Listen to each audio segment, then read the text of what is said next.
Assalamualaikum, welcome back to Invest Saham. Pada video ini kita akan membahas IHSG yang anjlok karena saham brand. Apakah ini awal mula dari pecahnya bubble saham-saham Bapak Prayogo Pangestu? Sebelum lanjut, disclaimer on, ini bukan ajakan jual beli saham dan juga bukan financial advice tentunya. So, silahkan simak sampai akhir. Nah, jadi IHSG hari ini sempat anjlok ya, 2%-an ke level 7.746, itu dikarenakan ARB-nya saham brand ya guys ya. Nah, jadi kalau misalnya kita perhatikan, IHSG itu tadi sempat anjlok 2%-an ya ke level 7.746, tepatnya di awal sesi 1 pada hari Jumat 20 September 2024 hari ini. Nah, jadi apa sih penyebab ya kenapa kok brand sampai ARB sehingga hari ini di awal sesi menjadi pemberat IHSG ya, sehingga IHSG-nya sempat anjlok 2%. Jawabannya bisa teman-teman temukan di sini guys ya, di mana brand ini didepak ya atau dikeluarkan dari indeks FTSE Russell ya guys ya. Nah, di sini ada juga ya penyebab kenapa brand itu sampai dikeluarkan ya dari indeks FTSE ini. Nah, jadi brand itu tidak memenuhi syarat free float ya guys ya, atau free float restriction, yang mana ya kita melihat di sini juga 97% itu dikontrol ya hanya oleh 4 pengendali sahamnya. Jadi ada 4 pengendali saja yang mengontrol 97% saham brand ini, sehingga ini menjadi case ya guys ya terkait dengan brand yang sampai dikeluarkan ya dari indeks FTSE seperti itu. Jadi ini berlaku ya di hari ini ya, hari Jumat 20 September 2024 ya guys ya, akan ada penghapusan PT Barito Renewables Energy ya guys ya dari indeks FTSE Russell. Dan kita melihat juga ya yang direkomendasikan oleh indeks ini adalah BBRI ya guys ya. Bukan berarti BBRI ini akan masuk FTSE ya, atau mungkin ya sudah masuk FTSE juga, tapi kita melihat memang saham-saham perbankan itu malah akan diuntungkan ya dari pemangkasan suku bunga, dan yang akan terdampak lebih awal atau yang akan terdampak positif yang ibaratnya mendapatkan manfaat paling besar lah ya, seperti itu. Dan bukan hanya brand ya guys ya, hari ini beberapa indeks Bapak Prayogo Pangestu juga ternyata rata-rata mengalami koreksi ya. Di sini mungkin sudah ada perubahan minus ya teman-teman, mungkin juga sudah melihat perbedaannya ya, bisa dilihat sendirilah di sekuritas. Tapi memang ya beberapa saham Bapak Prayogo Pangestu secara valuasi ini sebenarnya sudah bubbling gitu guys ya. Secara valuasi sudah tidak masuk akal lagi, di mana PER dan PBV-nya itu sudah ratusan kali. Ya, jadi sudah sangat mahal dan sudah sangat bubble gitu ya. Jadi pertanyaannya, sampai kapan ya saham brand akan turun? Karena yang paling besar penurunannya memang saham brand ya, hingga ARB 19,95% di level 8.825 per saham gitu ya, dan anjlok 2.200-an. Lalu ada saham cuan ya, PT Petrindo Jaya Kresi Tbk yang hari ini juga anjlok 13%-an ya ke level 7.600. Lalu ada Petrosi yang juga anjlok 12%, lalu BRPT anjlok 6,6%, dan Tepia anjlok 4,7%-an. Nah, jadi pertanyaannya sampai kapan nih ya penurunan saham-saham Bapak Prayogo Pangestu ini?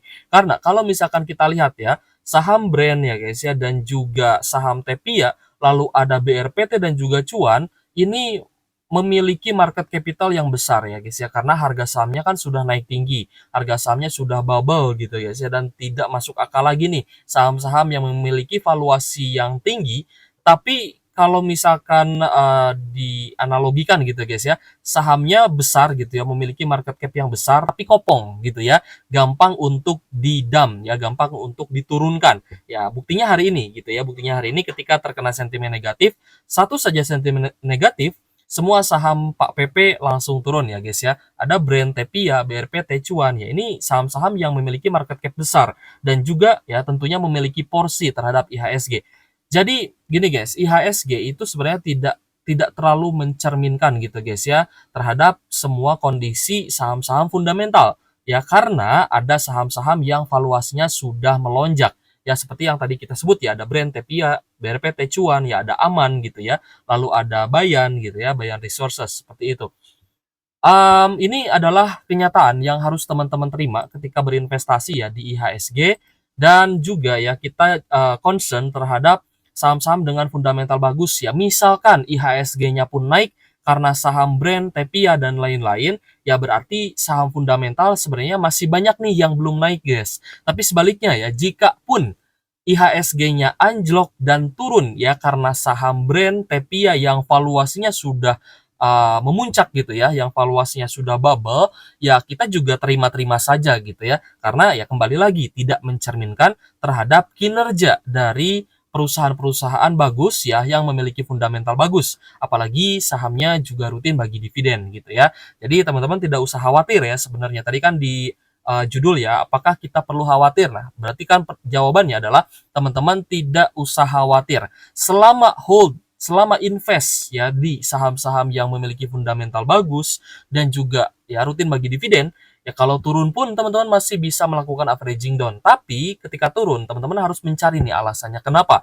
Apakah memang turun ya karena ada yang take profit saja atau memang ada sentimen negatif gitu ya. Nah, hal inilah yang mesti kita pertanyakan gitu ya, kalau turun itu kenapa. Tapi kalau misalkan memang sentimen positifnya banyak gitu ya, sedang bertebaran gitu ya, sentimen positif, ekonomi Indonesia bagus, ya investor asing masuk banyak, ya kita hold lah saham-saham kita dan kita tidak perlu khawatir gitu guys ya.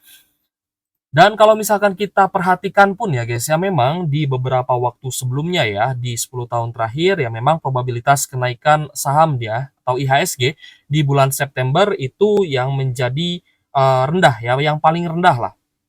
Sekitar 30% saja, seperti kenaikan IHSG di bulan Mei ya, atau ketika terjadi sell in Mei, memang probabilitasnya hanya 30%, sama juga halnya di bulan September dan juga di bulan November gitu guys ya.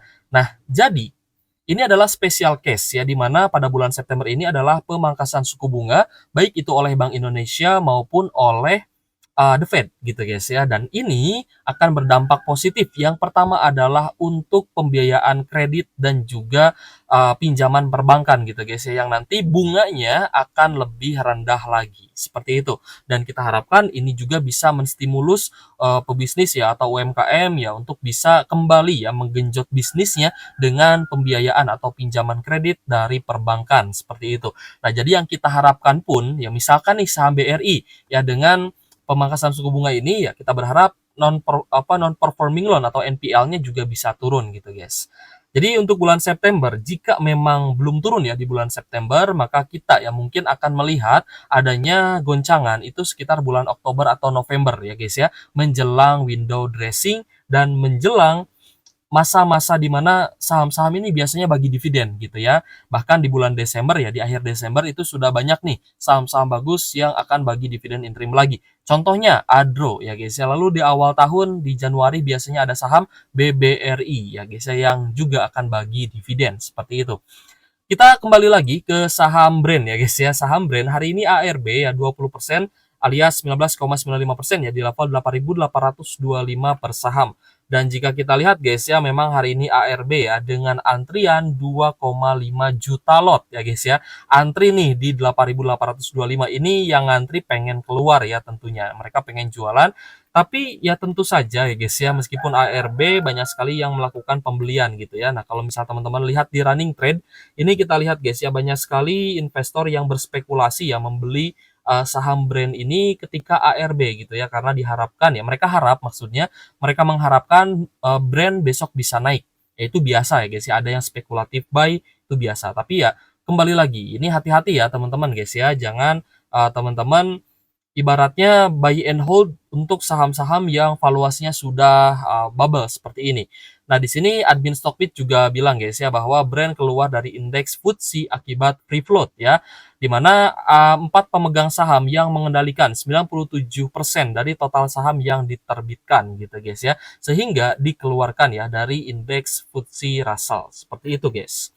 Jadi teman-teman sudah paham ya kenapa IHSG hari ini anjlok dan memang ya menyeret banyak sekali saham. Jadi banyak juga nih saham yang turun ya 1%, 2%, 3% gitu guys ya karena IHSG-nya turun gitu ya. Padahal IHSG turun itu dikarenakan brand yang ARB. Jadi meskipun besok IHSG-nya turun lagi ya guys ya, ya berarti sebenarnya ada kesempatan nih untuk kita beli saham lain yang juga ikut turun gitu ya karena IHSG-nya turun.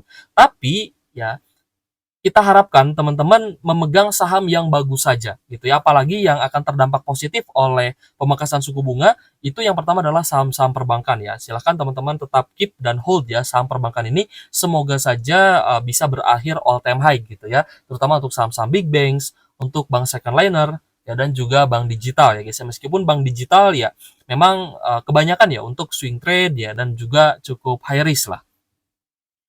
Oke guys, jadi untuk saham brand ya, teman-teman melihat valuasinya, mungkin teman-teman juga bisa cek nanti ya valuasi dari saham lainnya, seperti Tepia gitu guys ya, Aman misalkan ya, lalu ada Gosco Petrosi, itu rata-rata secara valuasi ya sudah tidak masuk akal ya, sudah bubble, sudah naik tinggi, sudah menggunung.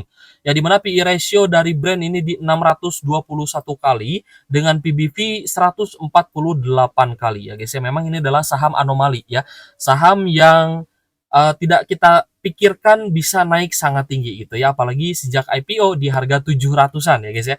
IPO 700 bisa sampai 11.000. Nah, yang paling menyakitkan adalah banyak teman-teman yang ternyata beli di pucuk gitu ya, beli di 11 ribuan gitu guys ya, beli di 11.000 ya, mereka tidak tahu ya bahwa saham ini sudah bubble sebenarnya, dan karena ketidaktahuan itu ya guys ya, terkait dengan bahayanya beli di pucuk adalah mereka nyangkut ya, dan tidak bisa exit karena juga ARB. Nah, inilah yang sebenarnya kita hindari. Beli saham bagus, ingat guys, beli saham bagus ya, beli saham bagus dan memiliki fundamental bagus dan juga rutin bagi dividen, itu di harga murah, bukan beli saham bagus di harga pucuk. Sebagus apapun saham, kalau misalkan teman-teman belinya di pucuk, berarti ada resiko nyangkut, ada resiko floating loss, dan itu yang sebenarnya harus kita evaluasi. Ya, karena kalau misalkan kita beli saham, ya tiap beli saham turun, tiap beli saham turun gitu guys ya, pasti kita pun akan capek guys melakukan averaging down. Averaging down itu perlu dilakukan dengan conviction tinggi. Tapi kalau misalkan kita selalu averaging down, kita pun sebenarnya capek guys ya. Averaging down bukan metode yang salah, tapi metode yang melelahkan sebenarnya. Seperti itu ya. Tapi kalau misal teman-teman memang sudah yakin dengan sahamnya, misalkan nyangkut nih di saham BSSR misalkan, atau di Adro gitu ya. Nah, teman-teman ketika nyangkut di saham-saham bagus tersebut, mau averaging down ya silahkan gitu ya. Averaging down lah secara perlahan gitu guys ya. Pelan-pelan aja ya, kita santai aja, karena investasi itu bukan sesuatu hal yang perlu kita pantau terus gitu guys ya. Dan kalau misalkan teman-teman pengen memantau saham ya silahkan kunjungi aja ya channel Invest Saham ya, agar teman-teman mendapatkan updatean langsung guys dari channel ini.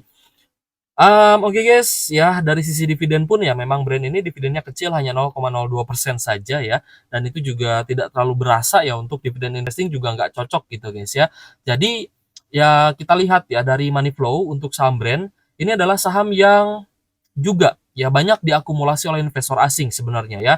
Padahal ya hari ini ARB, dan nanti kita akan lihat nih, karena brand ARB, apakah akan terjadi net sell besar-besaran karena investor asing sudah akumulasi besar di saham brand ini ya, sehingga harga sahamnya juga naik sangat tinggi. Ya teman-teman lihat guys ya, sempat ada akumulasi 120 miliar, 174 miliar gitu guys ya, 99 miliar, baru di tanggal 17 September ini sebenarnya sudah ada pertanda nih, ketika brand anjlok 5%, ini ada net sell 95 miliar ya guys ya. Nah, ini sebenarnya pertanda nih, ada pertanda di tanggal 17 September ya. Tapi kita belum bisa berani judge ya, karena memang indeks FTSE Russell ini baru mengeluarkan brand itu per tanggal hari ini ya, hari Jumat gitu ya. Jadi kita tahu seberapa rapuhnya sih saham-saham yang valuasinya sudah menggunung ya, sudah bubble tersebut. Lalu tanggal 18 dan tanggal 19 masih ada inflow positif ya guys ya dari investor asing. Jadi ya kita tidak bisa judge ya, meskipun sudah ada pertanda nih tanggal 17 September, tapi ya kita tidak bisa mengabarkan juga ke teman-teman, kita tidak bisa menjudge, karena memang indeks FTSE Russell yang mengeluarkan saham brand ini ya cukup ini juga guys ya, cukup mengejutkan juga sebenarnya. Jadi IHSG di awal sesi 1 ya mulai naik lagi, tadi sempat anjlok ya seperti yang tadi kita bilang, mulai naik lagi, dan ya it's okay ya guys ya, kita melihat bahwa banyak sekali sentimen positifnya ya guys ya setelah pemangkasan suku bunga ini. Yang pertama adalah di mana kita melihat rupiah juga semakin menguat ya. Kemarin di 15.200, tadi sempat ke level 15 ribuan guys. Dan untuk saat ini di 15.100 rupiah per 1 USD-nya. Jadi rupiah semakin menguat ya guys ya, sehingga kita berharap ini akan berdampak bagus untuk perekonomian di Indonesia. Ketika ekonomi Indonesia bagus, maka investor asing akan berbondong-bondong masuk investasi di IHSG. Investor asing akan melihat saham mana nih yang belum naik gitu kan, apalagi yang likuiditasnya besar. Pasti mereka akan masuk, pasti akan diakumulasi. Seperti itu guys ya. IHSG cetak rekor tertinggi ya, kemarin terkena net buy asing itu besar ya guys ya, 2 triliun rupiah, dan kita pun sering ya membahas inflow dan outflow dari IHSG ini. Kalau misalkan ada outflow dan bisa menyebabkan IHSG-nya turun gitu ya, kita akan infokan ke teman-teman, kita akan menjadi yang terupdate ya guys ya, untuk menginfokan ke teman-teman. Selanjutnya kita melihat juga ya guys ya, saham-saham di Amerika Serikat kemarin itu mengalami kenaikan yang bagus gitu ya. Jadi dapat kita simpulkan bahwa penurunan suku bunga The Fed berakhir dengan soft landing, di mana tidak terjadi resesi, tidak dibarengi dengan adanya krisis gitu guys ya. Ini adalah soft landing ya guys ya. Mungkin teman-teman juga baru merasakan gitu, oh soft landing itu seperti ini gitu kan. Ya kita melihat saham-saham di Amerika juga hijau gitu ya, meskipun hari ini IHSG merah karena brand gitu ya, itu pun karena brand yang ARB, tapi kita harapkan saham-saham big banks ya, saham bank besar, bank second liner, dan juga bank digital itu bisa naik. Nah, teman-teman juga mungkin bisa membaca-baca guys ya, apa sih pecah bubble itu ya? Pecahnya gelembung pasar saham itu terjadi ya ketika harga saham mengalami penurunan yang cepat ya guys ya, setelah sebelumnya mengalami kenaikan yang juga cepat. Jadi ketika naiknya cepat pasti akan ada potensi penurunan yang cepat juga. Ya teman-teman mungkin merasakan juga ya di saham games, di saham Adro gitu ya, di saham ABMM gitu ya, kemarin yang naik tinggi. Tapi ini pun ya guys ada kaitannya dengan saham brand ya yang kita lihat juga ARB ya, tiba-tiba ARB gitu ya. Jadi ada beberapa faktor, yang pertama adalah psikologis, yang kedua adalah keserakahan atau greed, dan ketakutan atau fear ya guys ya. Jadi serakah ya, pengen masuk di brand ya untuk bisa naik lagi, untuk bisa naik lagi, lebih tinggi lagi gitu ya. Lalu ada ketakutan ya, takut gak pegang barang, takut ketinggalan, itu juga takut gitu ya. Lalu ada likuiditas yang berlebihan ya guys ya, kepercayaan yang berlebihan juga terhadap suatu aset ya, terhadap saham brand juga. Lalu kenaikan harga yang terus-menerus, dan ada tren FOMO ya, atau fear of missing out yang tadi kita bahas ya, terkait dengan fear. Lalu ada kebijakan pemerintah yang menguntungkan saham tersebut ya, termasuk juga saham brand di sektor renewables energy ya teman-teman. Jadi paham ya kenapa saham brand ini menggelembung gitu ya di market saham ya, dan valuasinya juga sangat mahal. Oke guys, jika ada pertanyaan boleh tulis saja di kolom komentar ya, kita cukupkan untuk pembahasan kita pada video ini. Jadi pada intinya ya guys ya, brand sudah dikeluarkan dari indeks FTSE Russell, dan kita belum tahu apakah ini awal dari pecahnya semua saham-saham Bapak Prabowo Pangestu, dan apakah akan turun dalam, kita akan saksikan di hari Senin depan. Oke guys, thank you for watching, see you on the next video. Wassalamualaikum warahmatullahi wabarakatuh.